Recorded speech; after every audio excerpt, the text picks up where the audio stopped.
Amend the Mass Media Group is California Capital's premier YouTube channel focused on reparations, dedicated to political advocacy and apologetically aimed at shining a spotlight on our righteous justice claim for reparations.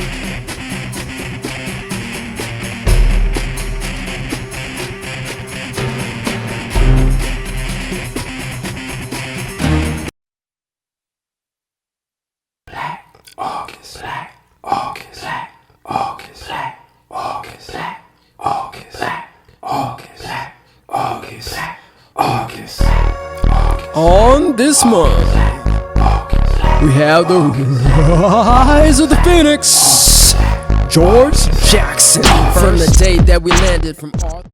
On this day, August 7th, 1930, thousands lynched two black men in Marion, Indiana.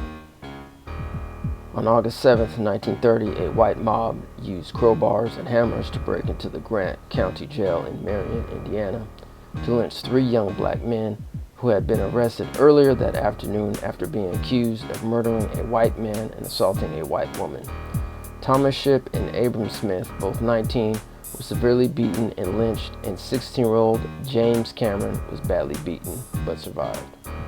That afternoon, word of the charges against these young black men spread, and a growing mob of angry white residents gathered outside the Grant County Jail.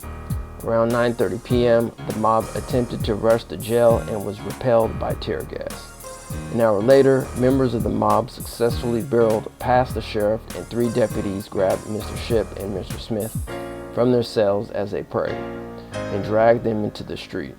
By then, the crowd totaled between 5,000 and 10,000 people. While spectators watched and cheered, the mob beat, tortured, and hanged both men from trees in the courthouse yard, brutally murdering them without the benefit of trial or legal proof of guilt. As the bodies of Mr. Shipp and Mr. Smith remained suspended above the crowd, members of the mob re-entered the jail and grabbed 16-year-old James Cameron, another black youth accused of being involved in the crime. The mob beat the teenager severely and was preparing to hang him alongside the others, but when a member of the crowd intervened and said he was innocent, James was released. The brutalized bodies of Mr. Shipp and Mr. Smith were hanged from trees in the courthouse yard and kept there for hours as a crowd of white men, women, and children grew by the thousands. Public spectacle lynchings, in which large crowds of white people, often numbering in the thousands, gathered to witness and participate in pre-planned, heinous killings that featured prolonged torture, mutilation, dismemberment, and or burning of the victim, were common during this time.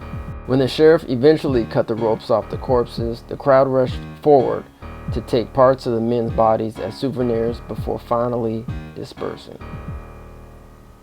Enraged by the lynching, the NAACP traveled to Marion to investigate and later provided the U.S. Attorney General with the names of 27 people believed to have participated. Though the lynching was photographed and spectators were clearly visible, local residents claimed not to recognize any one picture. Charges were finally brought against the leaders of the mob, but all white juries acquitted them despite the overwhelming evidence. In contrast, James Cameron, the black teenager who survived, was tried for murder, convicted of being an accessory, and served 4 years in prison. The alleged assault victim, Mary Ball, later testified that she had not been. After his release, James Cameron founded 4 NAACP chapters in Indiana, authored hundreds of essays on civil rights, and a 1982 memoir, and on June 10, 1988, opened America's Black Holocaust Museum in Milwaukee, Wisconsin, to document the African American struggle. Quote, "I can forgive, but I can never forget." He was quoting as saying, "That's why I started this museum." Mr. Cameron was pardoned by the state of Indiana in 1993 and died in 2006. A photograph of Mr. Shipp's and Mr. Smith's battered corpses hanging lifeless from a tree with white spectators proudly standing below remains one of the most iconic and infamous photographs of an American lynching.